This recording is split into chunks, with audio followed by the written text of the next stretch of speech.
Marvelous Bible lesson is taken from the second book of Samuel, first chapter.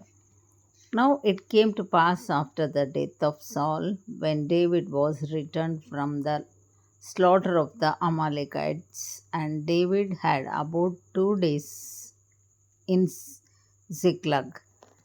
It came even to pass on the third day that, behold, a man came out of the camp from Saul with his clothes rent and earth upon his head. And so it was when he came to David that he fell to the earth and did obeisance. And David said unto him, From whence comest thou? And he said unto him, Out of the camp of the Israel am I escaped. And David said unto him, How went the matter? I pray thee, tell me. And he answered that the people are fled from the battle, and many of the people also are fallen and dead. And Saul said, Jonathan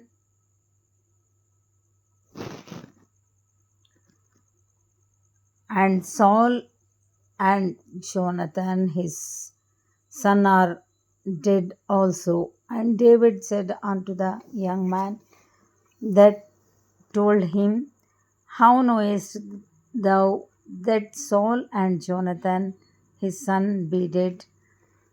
And the young man that told him said, As I happened by chance upon Mount Gilboa, behold, Saul leaned upon his spear, and lo, the chariots and horsemen followed hard after him. And when he looked behind him, he saw me and called unto me, and I answered, Here am I. And he said unto me, Who art thou? And I answered him, I am an Amalekite. He said unto me again, Stand, I pray thee, upon me, and slay me, for anguish is come upon me, because my life is yet whole in me. So I stood upon him and slew him, because I was sure that he could not live after that he was fallen. And I took the crown that was upon his head and the bracelet that was on his arm, and have brought them hither unto my Lord.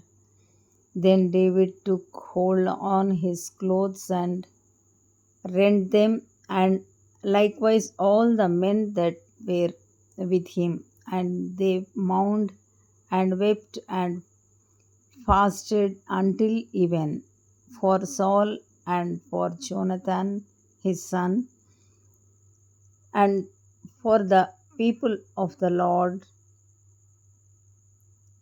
and for the house of Israel, because they were fallen by the sword. And David said unto the young man that told him, Whence art thou? And he answered, I am the son of a stranger, an Amalekite. And David said unto him, How wast thou not afraid to stretch forth thine hand to destroy the Lord's anointed? And David called one of the young men and said, Go near and fall upon him. And he smote him that he died. And David said unto him, Thy blood be upon thy head, for thy mouth hath testified against thee, saying, I have slain the Lord's anointed.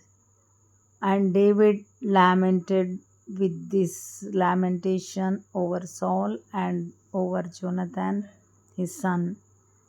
Also he bade them teach the children of Judah the use of the bow.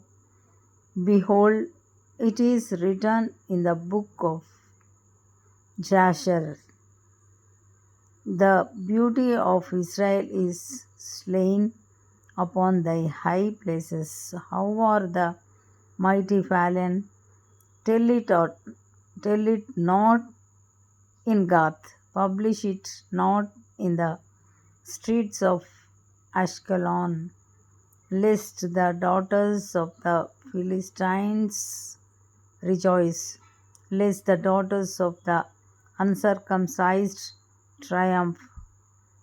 Ye mountains of Gilboa, let there be no dew, neither let there be rain upon you, nor fields of offerings.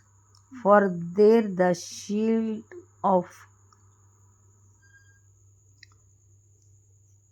the mighty is vilely cast away, the shield of Saul, as though he had not been anointed with oil. From the blood of the slain, from the fat of the mighty, the bow of Jonathan turned not back, and the sword of Saul returned not empty. Saul and Jonathan were lovely and pleasant in their lives, and in their death they were not divided. They were swifter than eagles. They were stronger than lions. Ye daughters of Israel, weep over Saul, who clothed you in scarlet with other delights, who put on ornaments of gold upon your apparel. How are the mighty fallen in the midst of the battle? O Jonathan, thou wast slain in thine high places. I am distressed for thee, my brother Jonathan. Very pleasant hast thou been unto me.